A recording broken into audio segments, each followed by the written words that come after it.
Welcome to the Bigger Pockets Money Podcast, show number 283, where we interview Tiffany Grant from Money Talk with Tiff and talk about entrepreneurship, keeping expenses low, and leaving corporate America to follow your dreams.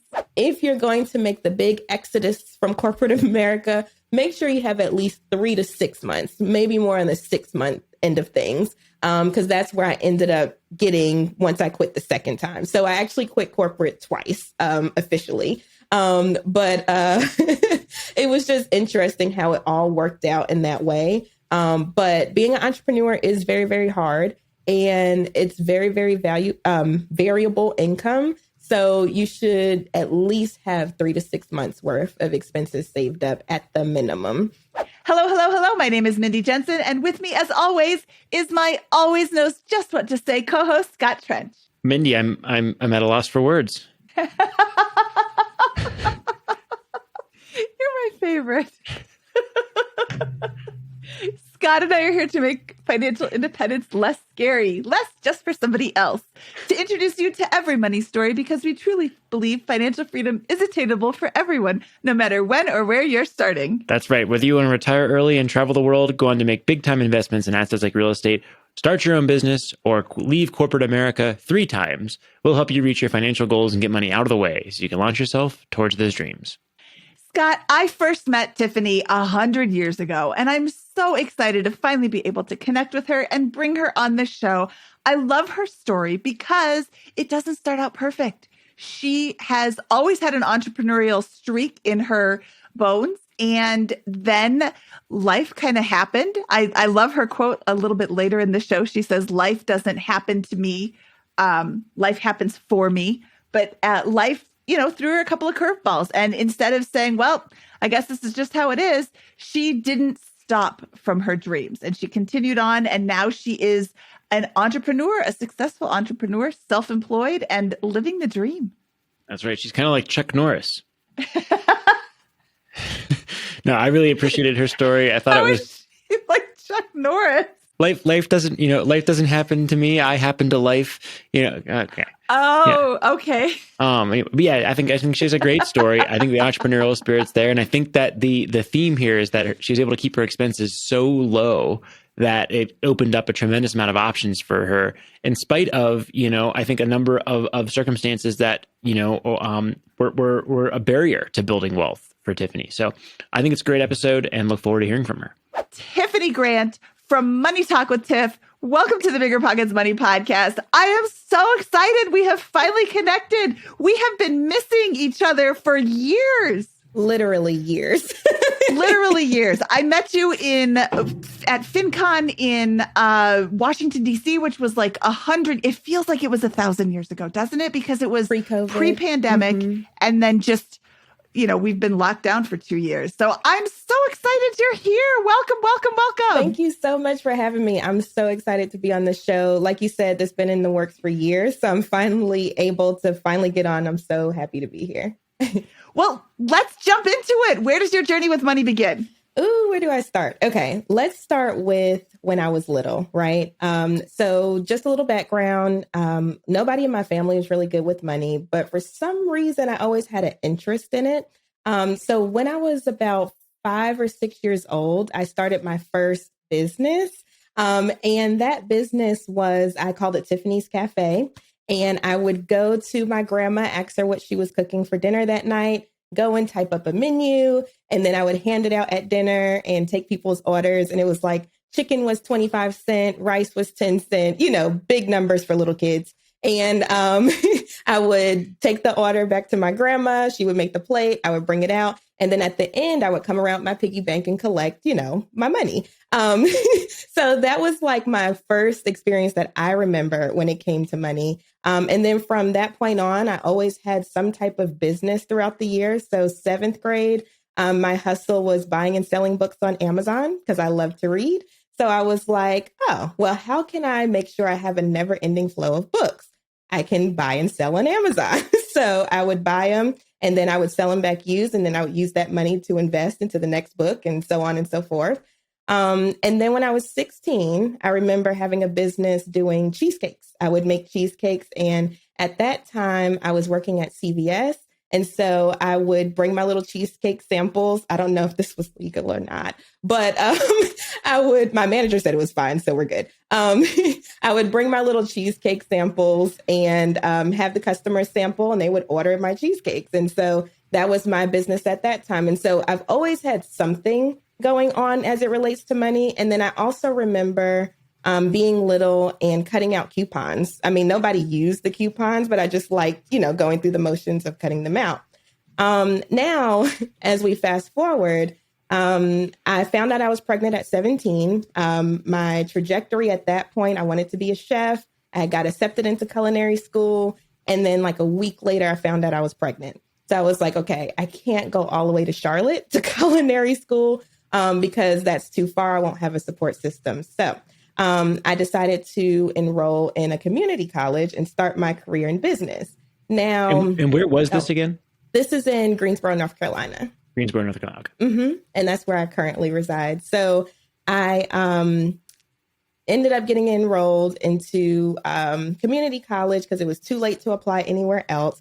And one of the things the lady said, she was like, "What are you doing here?" She was like, "Your GPA is so good. Like, why are you here?" And I told her the situation. She was like, "Well, I commend you for actually still following through." And so at that point, I was like, okay, I have a little person that's going to depend on me for the rest of their life. And so I need to kind of do better, as an individual, as a person. So that way this person can grow up with a different experience than me. And so it was at that moment where I became really serious with money. I mean, I was an extreme couponer at that age. I would go into the grocery store and come out with carts full for like $20. And my mom was just looking at me like, what kind of child do I have? But that was part of that story as well. And then I guess where it really got serious was I realized that I had to have credit to get credit, which is so backwards, but that's how it works. And so I was like, okay, I have to get a credit card. I went to my local bank where I had banked since I was 16. And this was when I was like 22 or so. At that time, I had 2 kids now. And so I was like, okay, I need to get a small credit card. All I asked for was $200. I got denied. And the reason I got denied was because she said the stuff on my credit report. So I had medical bills on there. That was it, medical bills. And then she said I didn't make enough. Now, I was always told that medical bills didn't matter. So that's why I tell people now, don't listen to the lie, because they do. I was denied $200 because of it. And then also the point she made was I didn't make enough money. And so from that moment on, I felt so dejected and so like just rejected. I was like, I don't believe I'm not worth giving $200 to. And so, go ahead. How much did you make that they wouldn't approve a $200 limit on a credit card? So at that time, I was working at a thrift store. And so I was making maybe like $10, $11 an hour or so. Okay. So maybe that's why. But nevertheless, the lesson I learned was I didn't make enough money and I needed to get that stuff off my credit report. So from that moment on, that's when I started taking everything very seriously. And so I got a new job. That made more money. So that was kind of like my wake up call. And then I also got all of the medical bills off. Now, when I went back, this is the funny part of the story, I actually got the same exact person that I had the previous year. Okay. So when I went to her office, I was like, dang, this is the same lady. But I was like, you know what? I want to say thank you to her because of her, I was able to work on all of the steps needed in order to come back again. Just going back a second before, because I want to hear how the same lady did it, and I want to build the climax even more for that. But what was the new job that you got, and how did you get rid of the medical debt? Yes. Ooh, so this is good. Okay. So by that time, I had graduated with my bachelor's. So, this is fast forwarding a year from that moment. I had graduated with my bachelor's. I had got my first entry job as a receptionist. And so at that time, I want to say I was making maybe like $12 or $13 an hour. It still wasn't super significant, but it was, kind of a little jump from where I was. Now, with the medical bills, here's a tip that I tell people. I was ready and willing to pay whatever it is that they needed. Because according to my credit report, it said it was like $2,000 something worth. Okay. Now that was comprised of like a $4 here, a $20 here, just nickel and diming. So I called and I was like, hey, I noticed that there are these charges on my credit report. I just wanted to inquire and get some information about it. So I didn't say I wanted to pay yet. When I said that, the lady, I hear her type in, she's looking in the system and she's like, I don't see any of those with us. She was like, all I see that you owe us is $30. And I said, are you sure? Because what's showing on my credit report is XYZ. And they'll show she's doing some more research. And she's like, yeah, I'm sure. All I'm showing is we don't have that debt anymore. I just show that you owe $30 and that's it. So, of course, in my head, I'm like, please take my card. Hurry up. Like, but I said, OK, you still have to be smart about this. And so I went back to the lady as we were discussing. I said, OK, if I pay this $30 today, will you be able to give me something in writing saying that the debt is paid in full? And she assured me that she could. So then I was like, OK, go ahead and take my money. So I gave her my card number. She did that. And then I was like, well, what do I do about all of these other ones that are on here that you all aren't showing? And she said to go ahead and dispute it. And I was like, OK, that's fine. So I went and I disputed the rest and they all fell off pretty much. So that's why I tell people now, don't be afraid to talk to creditors. Just don't say that you're going to pay yet until you have all of the information. Because once you say that you're going to pay, then that kind of restarts the whole process if you're waiting for like the 7-year thing that sometimes people do. So don't say that you're going to pay, but just say, hey, I'm just inquiring to see what's on there. So that's my tip with that. So hopefully that answered your question. No, absolutely. Yeah. And sometimes you can negotiate those, right? So, hey, I have $2,000. It's 4 years old. Can I pay $400 and get this thing resolved? Sometimes that type of scenario can play out to depending on your circumstance. So always worth a call there. And I love the advice to learn and inquire, but not commit until you are fully informed and know and have all the facts. Exactly. And because I'm in this position, because I've talked to other people about paying off their debt, you were very smart in saying, can you give me something in writing that the debt is paid in full? Those are the things that you want to make sure you are following up on. Those bills could have been written off by the company. They could have been billed in error. They could have been paid by insurance. They could have been a lot of things. Whatever happened is whatever happened. Those circumstances aren't what's at issue here. What's at issue is what they are saying you still owe. She's showing you owe $30.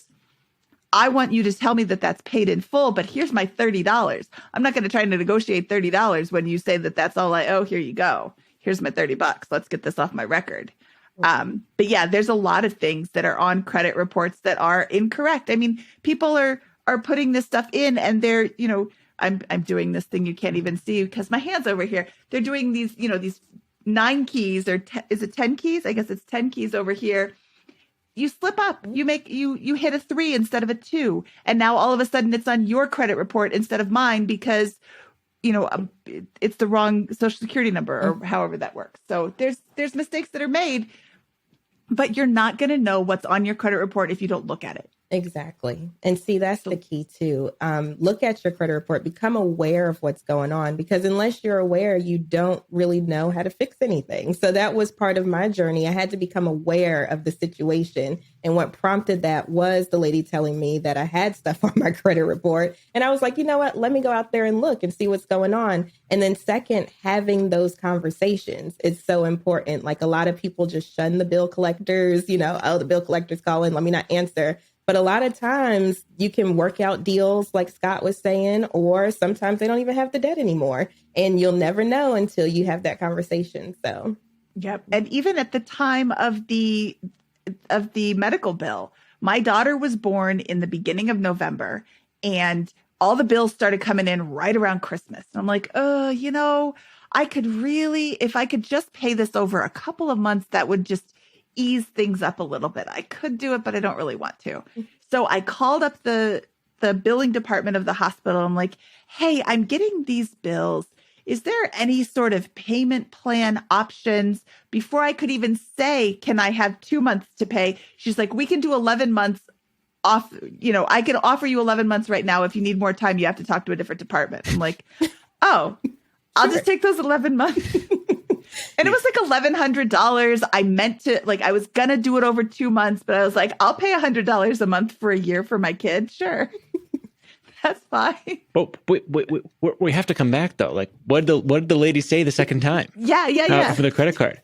Hold on, before we go back, because I just want to hit on Mindy's point really, really quick. No. Okay. I know, cliffhanger. We're going to cliffhanger the whole episode. No, get people to listen. No, but with contacting hospitals and stuff, they have pools of money to where they can write.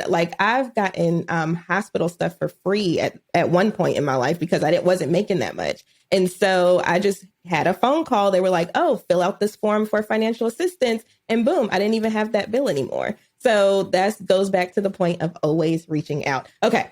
I'm not going to let you all hang off the cliff any longer. Okay. So when I went back to the bank, I ended up getting the same lady. So I was like, do you remember me? And she was like, no, which, I understand. I'm like one of thousands of people she probably saw throughout the year. And so she's like, no, I don't. And I was like, okay. So I was like, let me go ahead and get through the process first, and then I'll tell her after the fact. So we go through the process. She asked me, well, how much would you like to apply for? Now, in my head, I'm like, well, I know my credit score is like 750 or something at this point. So I'm like, let's do $1,000. And so she runs it. She's like, oh, you're approved, this, that, and the other. And so I was like, I just wanted to thank you. So it wasn't like, oh, you told me that. It was more of like gratitude. I was like, I want to thank you for telling me last year that I was denied and that, I didn't make enough. And then I had stuff on my credit report, because it set me on the trajectory to where I am today. And now I'm sitting in front of you asking for way more than I asked for before, and I'm getting approved. So I really wanted to thank you for the impact that you've had on my life. And she was just like, you're welcome. But it just felt good to actually give her gratitude for that. I'm glad that I had the same person. And I was able to tell her how much of an impact she had on me, because I know a lot of times bankers and stuff, they don't get that type of stuff. They're probably like, all day, denied, approved, denied. So it's like to hear someone say, well, this is how you impacted my life. I felt like that would have a big impact on her life. So yeah, it sounds like she was a true credit to your finance story here. Oh, that was terrible. Didn't. Well, great. But yes, that was the pivotal moment. So anyway, going on from there, single mom of 2 boys for a very, very long time. I ended up, because I was working in HR, doing Money Talk with Tiff part-time. So every time I would go home, I would just start working on Money Talk with Tiff. And then I realized, Tiffany, you spend more time and you have more fun doing this money stuff. Why don't you just do this money stuff? And so I quit corporate America in 2019, and I have not been back since. What was let's go through kind of the build up to your entrepreneurial journey. Because I think a lot of people, want to recreate that to some degree. So, what year did you get the $1,000 limit? That had to be 2015, maybe 2015. Okay, great. So 2015, you've just rebuilt your financial position, eliminated the medical debt, and got $1,000 in credit limit. What happens to your personal finances over the next 4 years that sets you up to feel confident to leave your job and take on the entrepreneurial venture full time? Gotcha. So actually, okay. So once I was able to get approved, so after that, I also got a Capital One card. And I would only use those 2 cards for gas. So I would get gas, pay it off, get gas, pay it off, get gas, pay it off, just so I can keep building that. Meanwhile, while I was building that, I went Okay, so I finished my undergrad. I actually went back to school to get my master's. So just visualize for me real quick. A single mom, two boys. I was working two jobs and going to school full time to get my master's degree. But like let's walk through that. So this is 2016, right? That this is going on. You're in the meat of this journey. Mm-hmm, mm-hmm. What is how do you finagle that? How do you handle daycare? How are you handling your household budget? How much are you saving or going into debt to get the degree? What does that look like? Okay, so leading up to that point, I was literally, so when I was in my undergrad program, right? I was literally living from refund check to refund check, whether it was student loans or federal tax refunds, right? And so when I would get my refund, I would pay my rent up, as much as I could. And I'm like, in my mind, I'm like, at least we'll have a place to stay, if nothing else, this, that, or the other. Now, once I got the job in corporate America doing the receptionist thing, I was able to get a promotion while I was at that job. So then I was making, I want to say $14, $15 an hour. And then I realized, okay, I don't know if administrative work is what I want to do anymore, because all throughout undergrad, I was like, ooh, like, I just want to be an executive assistant to some CEO or whatever. But then when I got the bottom level of that, which was receptionist, I said, yeah, this is not the life for me. And so I saw the HR person walking around and, started asking her questions about HR and things like that. And so she kind of took me under her wing. She started teaching me things, telling me what resources to plug into.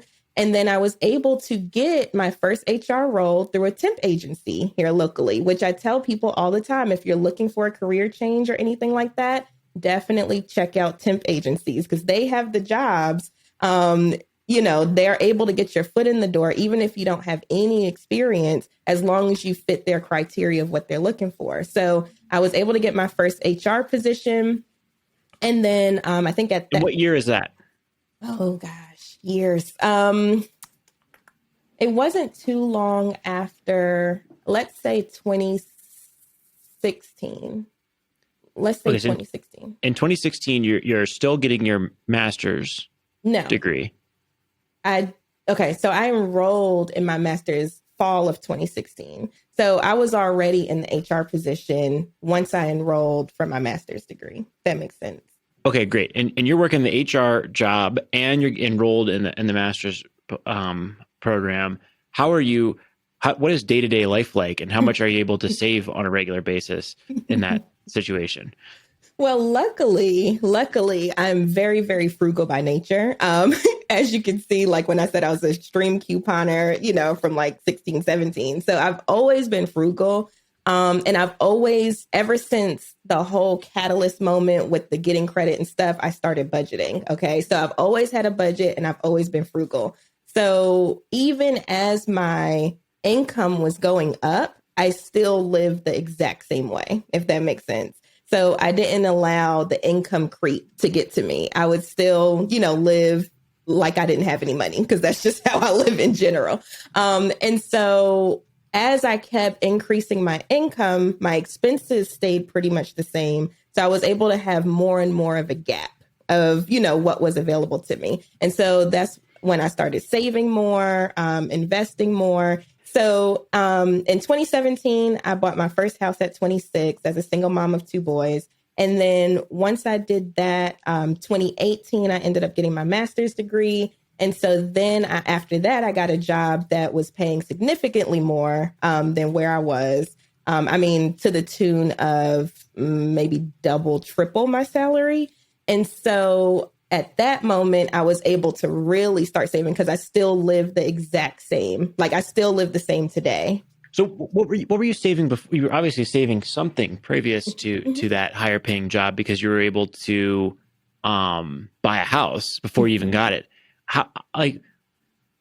What is your budget looking like? How are you financing your master's degree during that period? Okay, so my master's degree was all student loans. I didn't pay any of that while I was in school.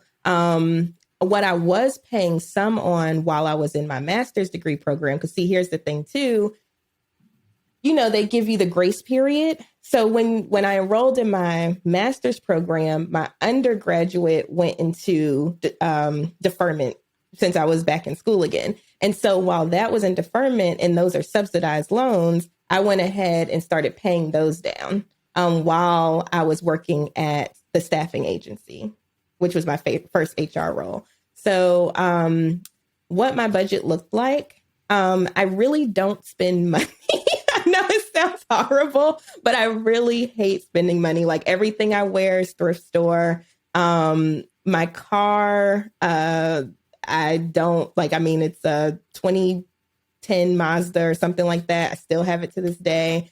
I just live very, very plain and very frugal. And also, I will say another thing that really helped was, having the kids, getting the tax refund and things like that. And so that would be able to bump my savings or bump my debt payoff up a little faster because I was always disciplined with those. Like I wouldn't just go spend it on whatever. It always went to debt or it went to savings. That's it. And so that also helped as well.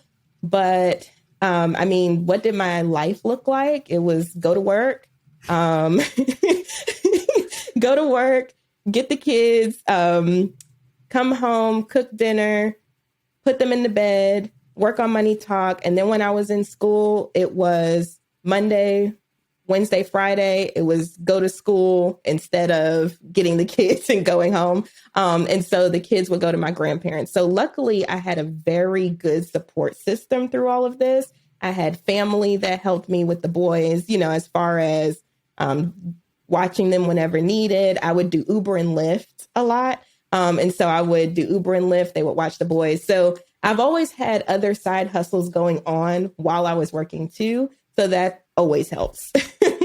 Awesome. That I like. That's a phenomenal hustle and lots of things going on there. It's really exciting to see. Okay. So when you get the new job that's paying 2 to 3 times more, what is that job and what happens next? How does that translate to the next milestones in your wealth journey? Yes. So that was still in HR. At that point, I was an HR business partner. So that was a step below VP. So I moved very quickly up the corporate ladder in HR, which I loved HR. HR was awesome. It was just I love money more. So I worked my way up the corporate ladder and I loved that job. Don't get me wrong, because I'm still a people person. I love people. It was just so.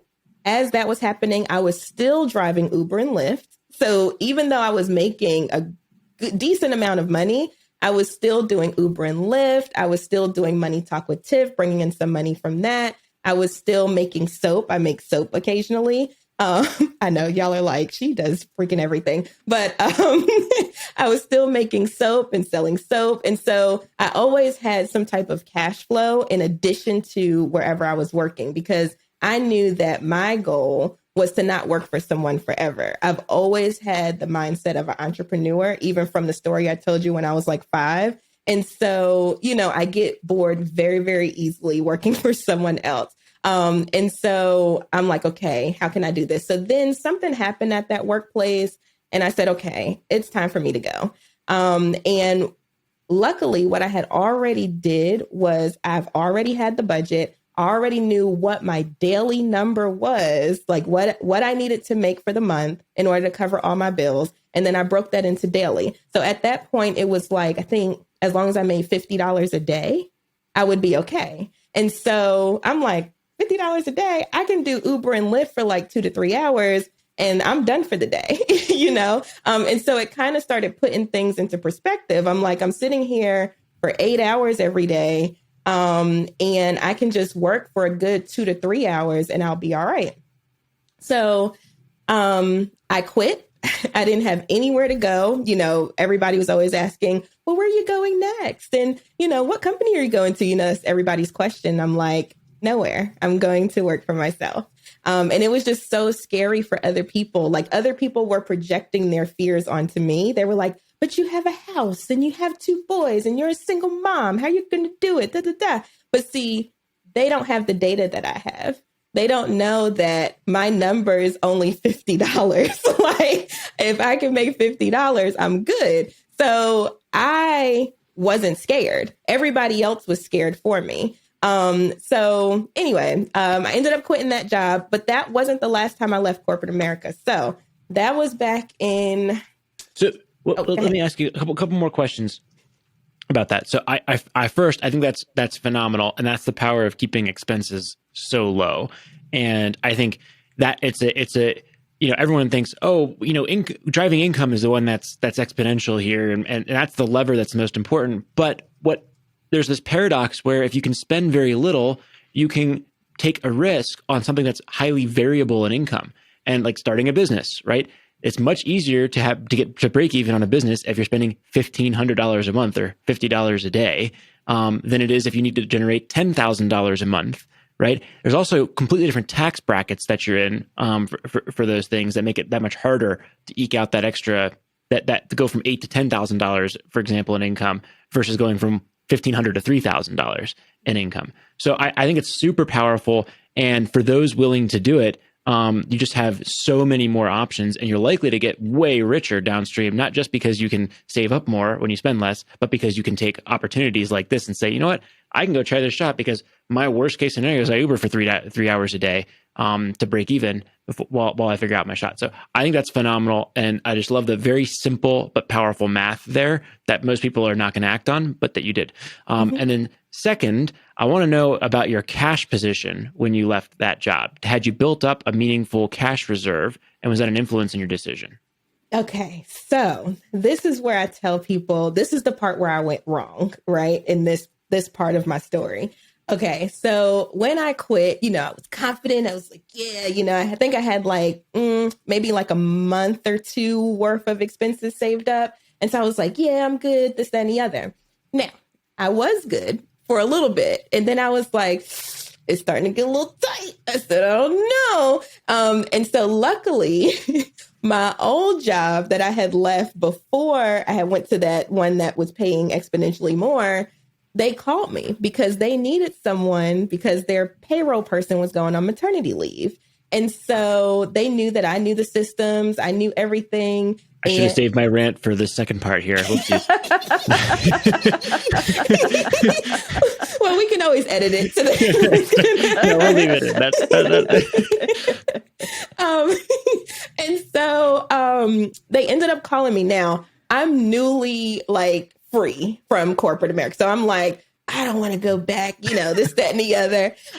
But I was like, you know what, Tiffany, wait a minute. Let's think smart because this might be an opportunity here. Like, you're starting to see it's starting to get a little tight. This might be what you need to take it to the next level. So I said, you know what?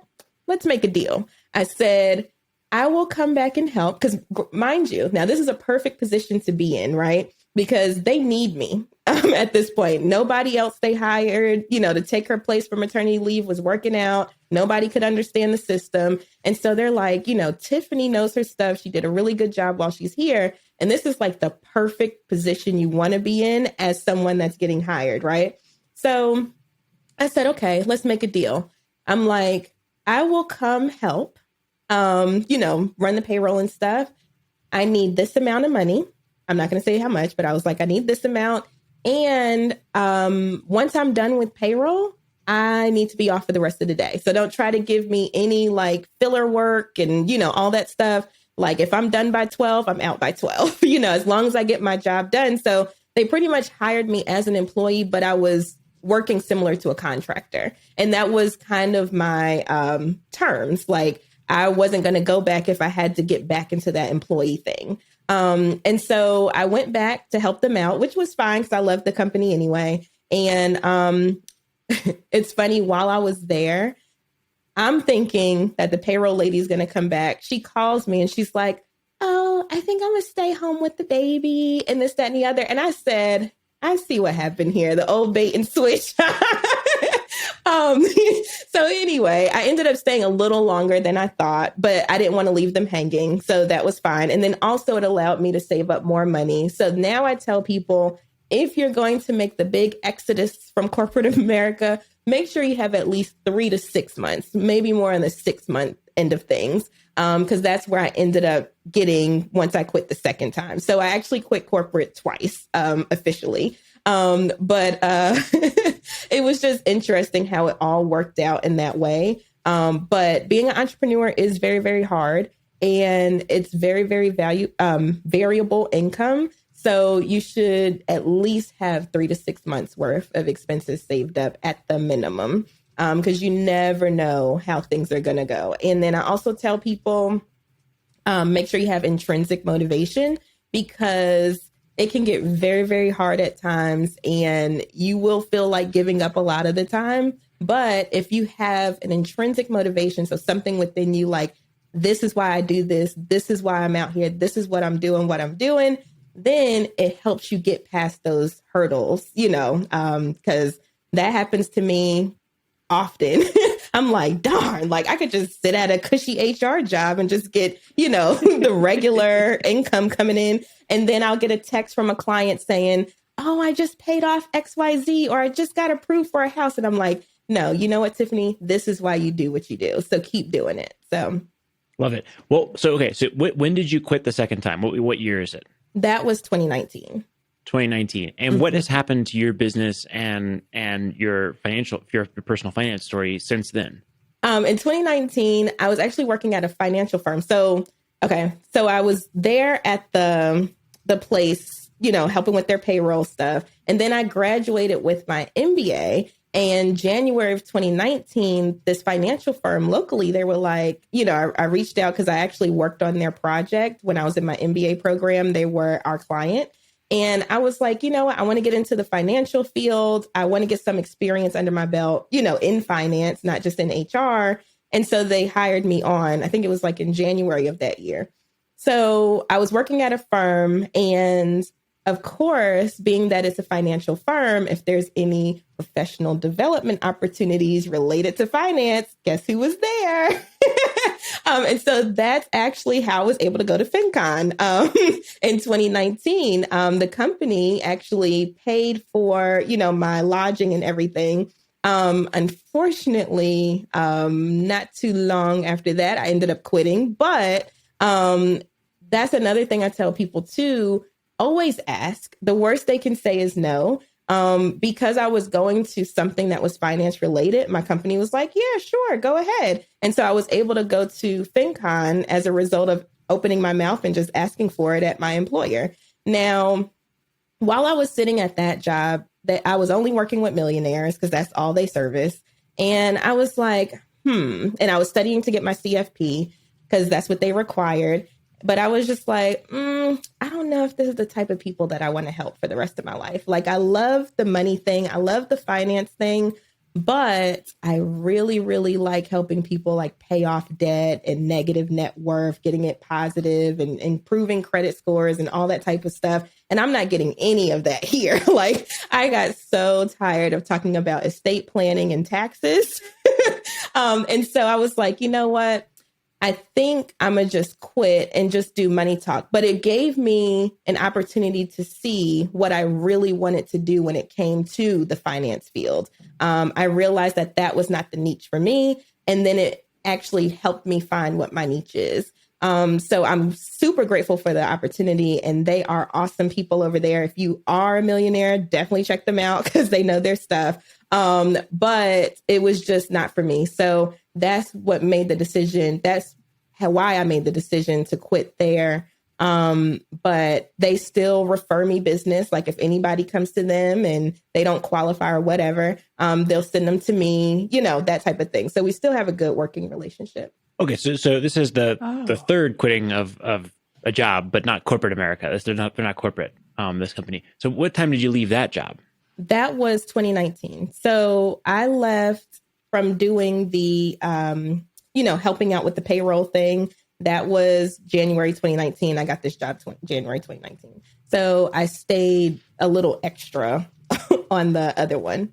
Okay. So at this point, are you start going into your venture full time at the end of 2019? Yes. So August 2019 was my last day in working for anybody else. And so during that time, and here's a funny part, Mindy, I know you don't know this part of the story, but I had created my podcast like a month before FinCon because I was like, okay, I want to be strategic. I want to make sure I have something, so I could be like, oh yeah, I'm a podcaster, that type of thing.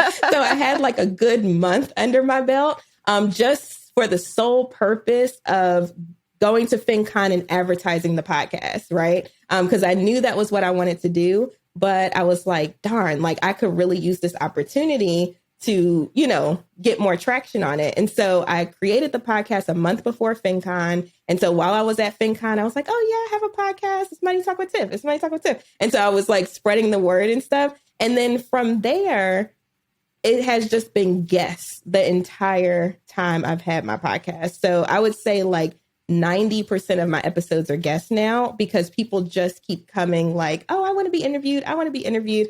And so that's kind of how that whole thing started. But when I quit from the financial firm, I was in like a really dark place a little bit because I had just broke up with my boyfriend. I had quit the financial firm. It was just a lot going on. But I still kept my wits about me. I still tried to do as much as I could as far as Money Talk was concerned. But it wasn't until I would say January 2020, right before COVID, where I started really like putting pedal to the metal. I had booked events in DC. I had booked events in California. Like people were getting me to speak. Like that was my year of travel.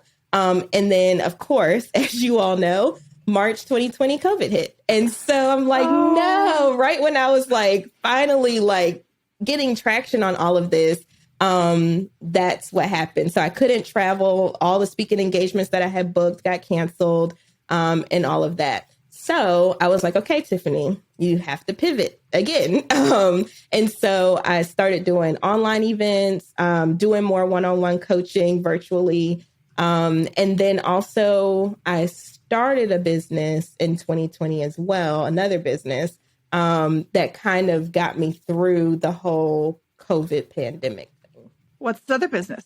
We started a logistics company, which is expediting. So what that means is sprinter vans and box trucks. So they do over the road like the big trucks do, but you don't need your CDL. So it was easy for us to keep getting drivers. We had a good, pipeline for drivers and things like that.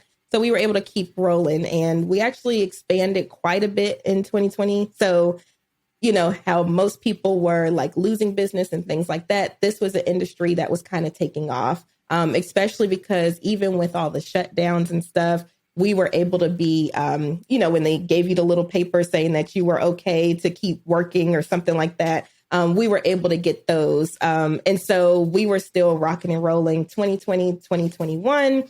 But now I've decided to refocus my attention back to Money Talk. But that was how we were able to get through the pandemic. Okay. So how does Money Talk with Tiff make money? So many different ways. Okay, hold on. Before we jump into that, let's look at that. You have always had multiple streams of income, and now you've got kind of like your main company, your main focus of income still has so many ways of generating income. What was it? I keep seeing this, millionaires have at least 7 streams of income or something. I keep seeing that phrase, and I don't know where that came from. I've never seen like the beginning statement of that. I've just seen people quoting that all the time, but Tiffany's got like 500,000 streams of income. I wish. I'm working on it.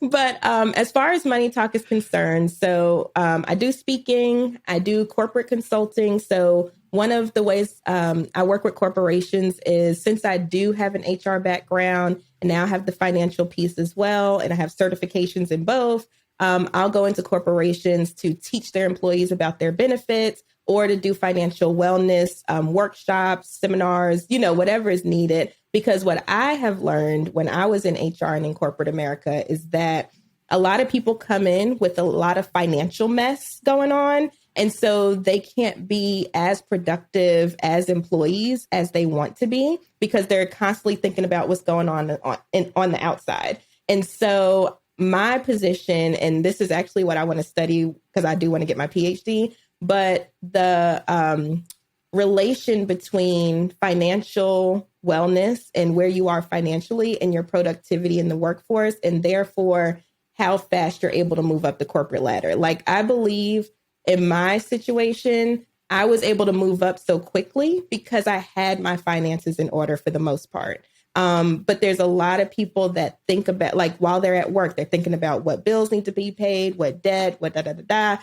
And also another reason why I think I moved up so quick is because I was giving myself raises, i.e. I was quitting and then I was going to new jobs. Now, a lot of people are scared to do that because they're like, okay, well, I have my bills, I have this. How can I make these big drastic decisions when, you know, I have all this stuff going on? So that's my position when I go into corporations, helping them realize the impact of how financial wellness plays on their workplace and the productivity in the workplace.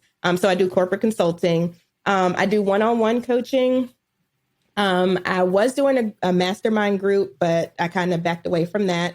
I'm in the process of writing a book. I have courses.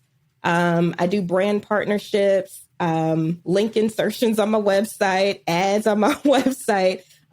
There's so many different ways that I make money as Money Talk with Tiff. So I really don't diversify in the way where I have multiple businesses going. Because at one point I had like 6 at the same time, and it was just very, very hectic. So now I have this one, but I'm able to do so many different things with it.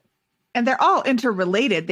I'm sure that a lot of this is like you create one piece of content or one thing, and then you can like repurpose it and use it in many different ways and make money from it multiple different ways. Yeah. Absolutely. Oh, absolutely. I love it. I love it. I'm excited for you, Tiffany. And this is just like, I mean, it seems like your whole life, but this is a lot of success in a very short time frame. Yeah. In the middle of a pandemic too. I mean, we don't even talk about that. Yeah. And see, that's my thing too. Like one of my beliefs is everything you've ever wanted is on the other side of fear, right? It's one of my favorite quotes.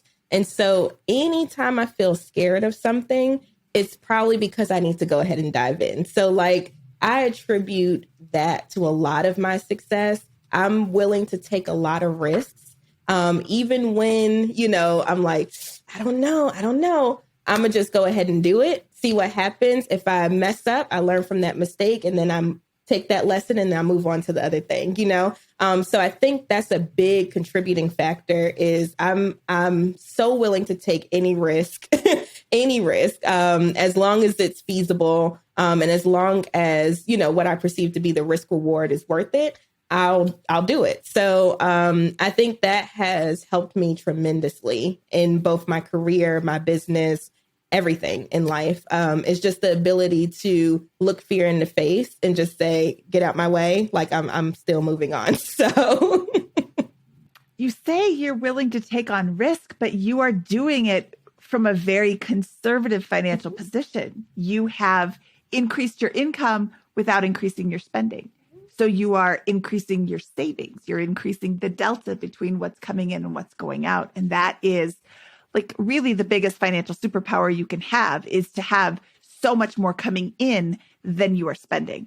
And yeah. And see, the thing is, like, when I say I take risks, I take important risks and calculated risks. So for instance, with getting the job that was making double or triple, yeah, I could jump out the frying pan into the fire, which it ended up being the case. But I was like, you know, let me go ahead and make this move, make this transition, make the best of it. And if things don't work out, I can just go drive Uber and Lyft, you know, that type of thing. But a lot of people don't even get to that point. And so that's what, like, a lot of times we hold ourselves back from success because we're just scared to take on risk, or we're scared to just do the thing that we've been thinking about. We just sit there and think about it for years and years and years and years, and then we never do it. So I have always lived my life to where I just do things, which, of course, like I said, it bites me in the butt sometimes, but I never look at it like, I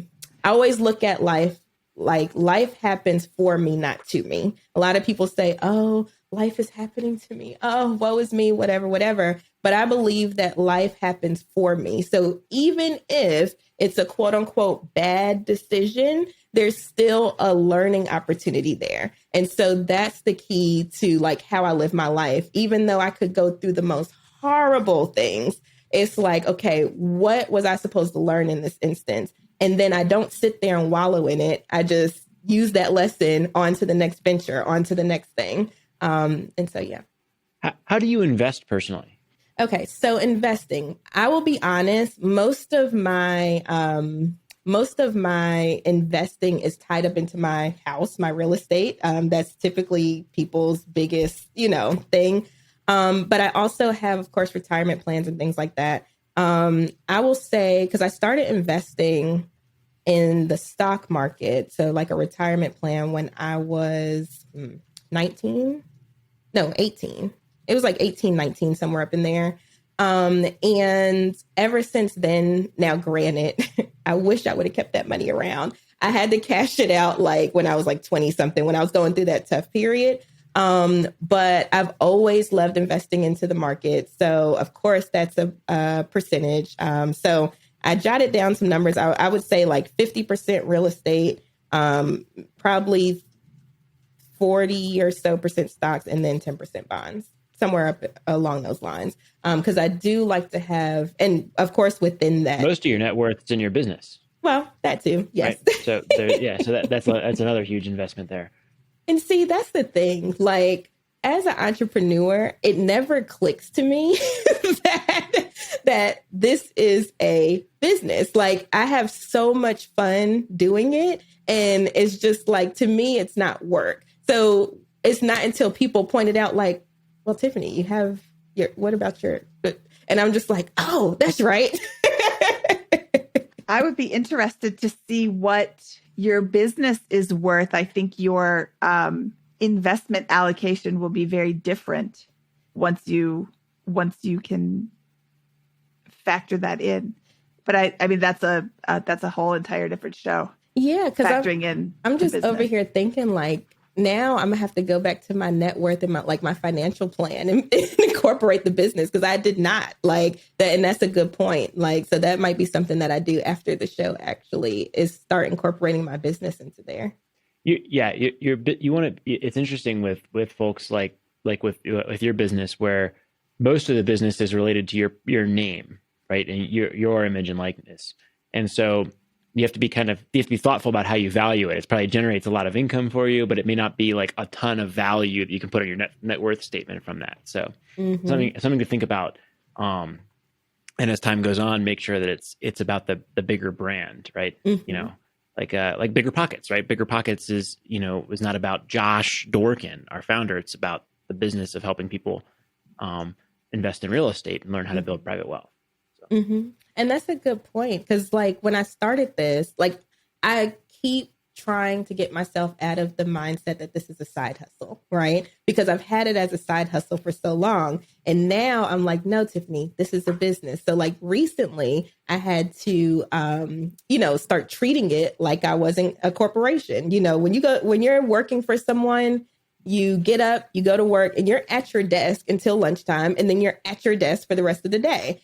And as an entrepreneur, sometimes that's hard, because you look around your house and you're like, oh, well, the dishes, oh, well, the laundry, oh, there's the bed, oh, let me go get something to eat. And then you look up and then nothing gets done.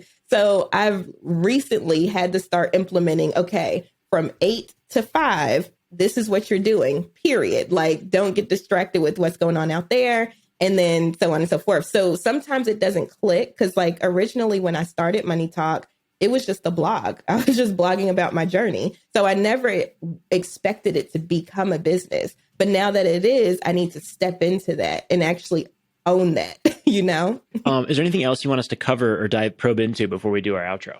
No, that's all. I think I gave you all enough of my life. No, I'm just kidding. I think it's been a great show. So thank you very much. It's been wonderful. Thank you. Well, great. Mindy, you want to take us to the outro? I do. Okay. Tiffany, this has been a super lot of fun, but we're not done yet. Uh-oh. We still have our famous 4. Are you ready? Let's go. Okay, Tiffany, what is your favorite finance book? So I struggled with this question, but I want to say the most impactful to my life is Your Money or Your Life by Vicki Robin. That book has changed my entire outlook on how I view money. So that would be the one I would say, Your Money or Your Life. Classic. Wonderful. Mm-hmm. What was your biggest money mistake? Well, I went over a lot of them in this episode, but I would say quitting corporate the first time with not enough money saved up. Nice. I think completely negating my rant in favor of that. Right after you said it. Perfect. But just make sure you have enough. Like, don't just do it with 1 month. It's not going to work probably. But anyway. What is your best piece of advice for people who are just starting out? Budget. Budgeting will be budgeting is a lifesaver. I don't care if you don't want to call it a budget, because I know that triggers some people. Call it a cash flow statement. Call it like a money manifestation, whatever you want to call it. But you need to know how your money's flowing in and flowing out. Otherwise, any of this stuff that you heard me talk about in the podcast, that you hear me talk about all the time, would not be possible unless I knew how that money was flowing. That's the only way to get to any other financial goal. What is your favorite joke to tell at parties? So believe it or not, I'm a very funny person apparently, but I never tell jokes. Like, usually I just say stuff and people start laughing. So I don't have a favorite joke, honestly. No dad jokes, sorry. No dad jokes. We're gonna look up at Dad Says Jokes, who is my favorite Instagram account at this point. Let's see what he has to say today. I woke up this morning to find 2 birds sitting in the sun in our backyard eating ice cream. They were basking robins. Oh, that's fantastic. That's terrible. So while you're looking for that, I'm so horrible with this stuff. Like, me and my friends, we were all on a call and we were just rambling out dad jokes. I had to Google all of mine and, and they weren't even funny. And I was just like, dang, missed the mark.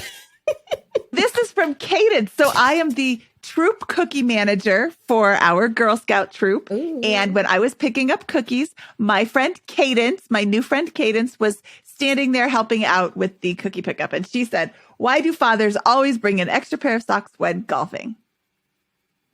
In case they get a hole in one." So that's from my friend Cadence. Fantastic. I'm just here for the Did you know the dogs can't operate an MRI machine? The cats can. Oh, nice. Okay. That was from Daphne's homework. All right, Tiffany, where can people find out more about you? So you can find me at moneytalkwitht.com and all social media platforms at Money Talk with T. And also check out the Money Talk with Tiff podcast. I'd love to have you over there. Awesome. Tiffany, I'm so glad we were finally able to connect. This was a super fun show, and I really appreciate you taking time to share your story with us. I really loved it. Yes. Thank you so much for having me. I had a ball. I hope you all did too. And hopefully my jokes made it through. They all landed perfectly. Thank you, Tiffany. All right. Thank you so much. Okay, we'll talk to you soon. Bye. Okay, that was Tiffany Grant from Money Talk with Tiffany. Holy cow. I love her story, Scott. I love her spirit. I love her smile. Wow, she never stopped smiling that whole time, even when she was talking about some of the less exciting things that have happened in her life. And she just doesn't seem to allow anything to sway her from her goals. I really love her spirit. Yeah, I think her attitude and her ability to maintain, to stay grounded and keep her expenses low, even as her income is rising, is obviously a huge theme in her success and a theme we hear consistently across many guests on this show. And then I think her attitude as well, and willingness to take risks and pursue her dreams and get clear on what she wants, and do what she likes day to day, I think are all huge tailwinds behind her. So I think her career as an entrepreneur is just getting started, and the sky's the limit for her. I could not agree more. She is going to continue to crush it. And again, the number one superpower that she has financially is her ability to keep her expenses low. And she doesn't seem to feel like that's a hardship. It seems like that's just the way it is. And she's not feeling the pinch. And I identify with her as she's telling her story over and over again. I'm like, yeah, there's a lot of things that you do that I do too. And I just completely identify with that. I don't spend a lot of money. As you can see, if you're following along with my budget, www.biggerpockets.com/Mindy's budget, where I am completely screwing up every single month. So far, 2 months in a row, blowing it. But I am still trying to stay within my budget. Somebody said, "Oh, I think your budget was too tight to begin with." I'm like, "Oh, no. I could tighten that way up. I could tighten that so much more if I really chose to." I don't think it's too tight. I want to live within this budget. I don't think it's a hardship. And I think that Tiffany is the same way. It's not too hard. It is, she's just conscious of it, and being conscious of what you're spending and, spending on things that matter is so important. And it's allowed her to live her dreams. And that's what it's all about, right? Absolutely. Should we get out of here, Scott? Let's do it. From episode 283 of the Bigger Pockets Money podcast, he is Scott Trench and I am Mindy Jensen saying, let's jam, Sam.